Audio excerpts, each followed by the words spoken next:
Olá pessoal, na aula de hoje, nessa semana, nós vamos ver sobre projeto de controladores. Nós vamos iniciar esse módulo do curso.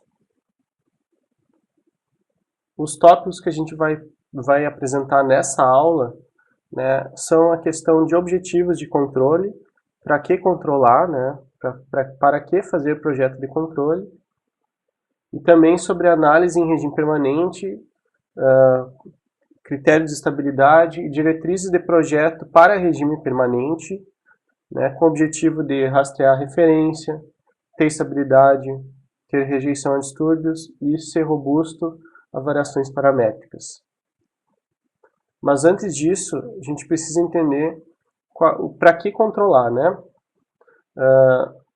os objetivos de sistemas de controle, o primeiro deles, fundamental, é garantir estabilidade em todas as condições de operação de um sistema. Garantir, claro, que a variável de saída da planta ou qualquer outra variável interna do sistema não divirja. Um sistema estável ele vai ter sempre, para qualquer entrada limitada, vai ter as suas saídas e seus estados limitados. Aqui nesse vídeo vocês podem ver, assistir no YouTube, um exemplo. Outro objetivo aqui dos sistemas de controle é fazer o segmento de referência, ou seja, a saída Y seguir uma referência R. Por exemplo, nesse caso nós temos um segmento de referência, o R definido, pontilhado, e o Y, aqui em traço contínuo, ele segue o R após determinado tempo. Já nesse outro caso aqui, o Y segue a referência R somente aqui para valores constantes, mas na resposta à rampa de subida, rampa de descida, o Y não consegue seguir R.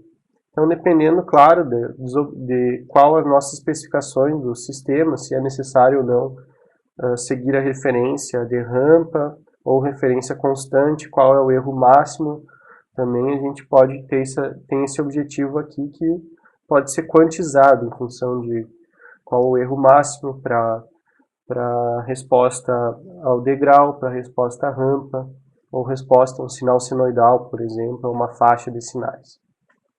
O tipo de referência geralmente é conhecido a priori, ou seja, a gente geralmente sabe qual tipo de referência que nós temos, se é senoidal, se é contínua, se é em rampa. Outro objetivo de controle é também a rejeição a distúrbios. Distúrbios que acontecem na planta, por exemplo, um torque externo no motor, até uma carga fora dos parâmetros convencionais. O objetivo de garantia de rejeição a distúrbios é sempre manter a saída seguindo a referência, mesmo diante de distúrbios na entrada ou na saída da planta. O tipo de referência geralmente é conhecido a priori e o tipo de distúrbio também. Aqui, por exemplo, nós temos um distúrbio D, nesse primeiro caso, sem rejeição de distúrbios. Temos um distúrbio D que acontece nesse intervalo aqui. Durante a ocorrência do distúrbio D, o Y não está mais seguindo a referência. Então, isso é um sistema que não está rejeitando o distúrbio D. Nesse outro caso, nós temos o distúrbio D, ocorreu um pequeno distúrbio na saída Y, mas logo ele já voltou a seguir a referência R.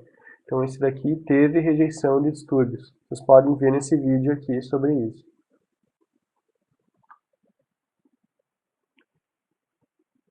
Outro objetivo de controle é obter um desempenho transitório adequado.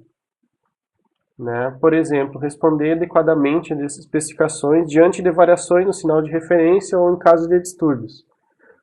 Vamos dizer que nós temos uma variação aqui numa entrada U, um sinal U, a saída Y teve oscilação devido a isso. Então, teve um comportamento transitório oscilatório. Vocês podem ver um exemplo aqui nesse vídeo do YouTube.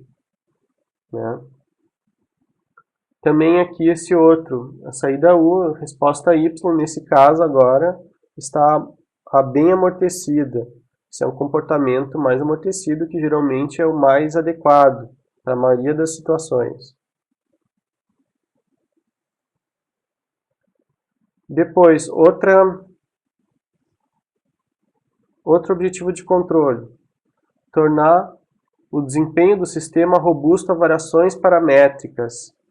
Quando, por exemplo, a massa de um dispositivo é aumentada, né, variações paramétricas acontecem sempre.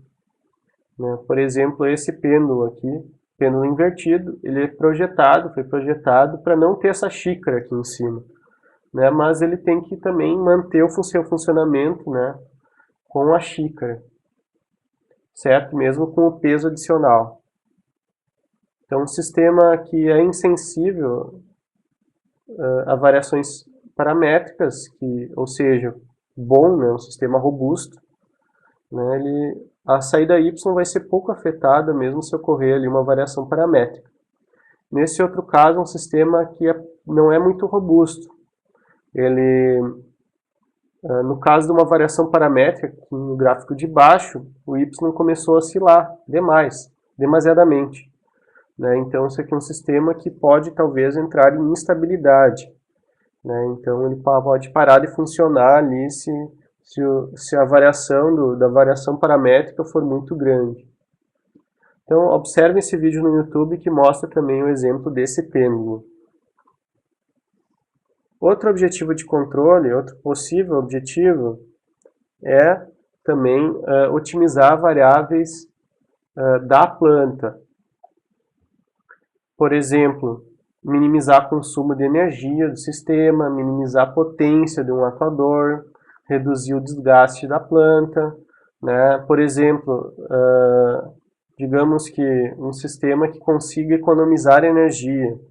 Né? Vocês podem ver o exemplo disso nos ar-condicionados, aqueles com inversor de frequência, ar-condicionado inverter, que em relação a ar-condicionados convencionais, que eles são só liga e desliga, eles economizam energia pelo fato de trabalhar sempre lá com o fluido refrigerante sempre circulando no sistema ali.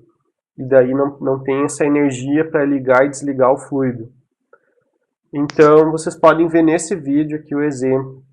Né? Aqui a partir dos 40 segundos, nós podemos ver desde o início também, esse vídeo que mostra também como os ar-condicionados do tipo inverter, que ele tem controle, né, que de fato otimiza esse controle, melhora muitas coisas, melhora o segmento da referência de temperatura, otimiza aqui o sistema, né, e também ele é mais rápido, né, então ele traz muitos benefícios ali, vocês podem ver nesse vídeo.